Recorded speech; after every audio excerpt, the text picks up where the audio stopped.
tax, and you will energize the economic engine of Texas. If we are going to set our nation back on the right track, we must take seriously the work that has been started here. Private property and state sovereignty are the preliminary and primary fights that I'll be engaging in the coming legislative session, but that session has already started. We've got work to do. And I've asked the judge to come this evening and teach us more how to do that work, help us understand where the violations are, encourage you for the work that you're doing, and teach us how to continue the fight. Judge Napolitano.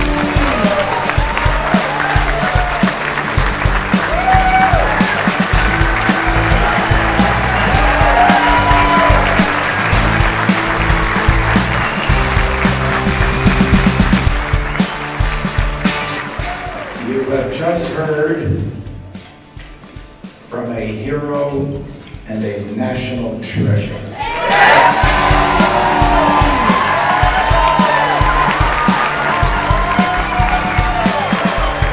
When we came together in the hot summer of 1787 in Philadelphia to write a constitution, we did so that the government that we created here in America would never be able to do to us what the king and the parliament on that island 3,000 miles away had done to us when we were colonists. Our freedoms don't come from the government, they come from our humanity. Our freedoms are a natural part of our existence. Ronald Reagan reminded us that the states formed the federal government and not the other way around. If I had been the scrivener, I would have added the following.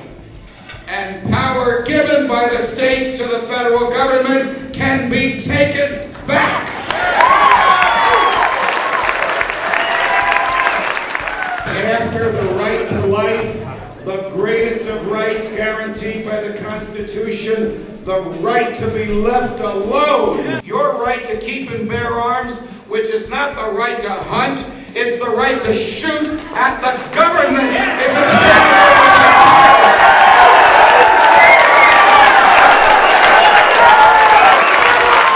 How many times have you heard the president say, my first job is to keep you safe? You've heard this from presidents of both parties. Read the Constitution. Their first job is to keep us free. It's not a balance between liberty and safety. It is a bias in favor of liberty. Liberty is the default position. Liberty is the presumed position.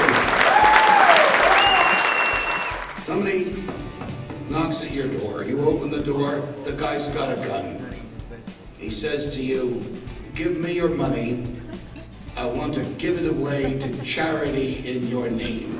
You call the police. You find out he is the police.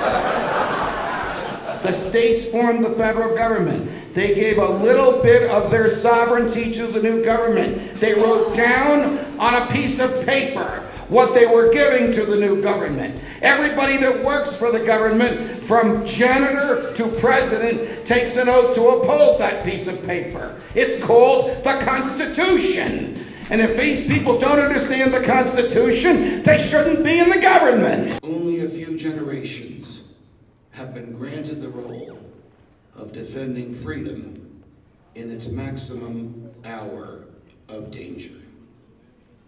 You are that generation, because this is that hour. And now is the time for patriots to stand in the face of the government and say, thou shalt not cross this line.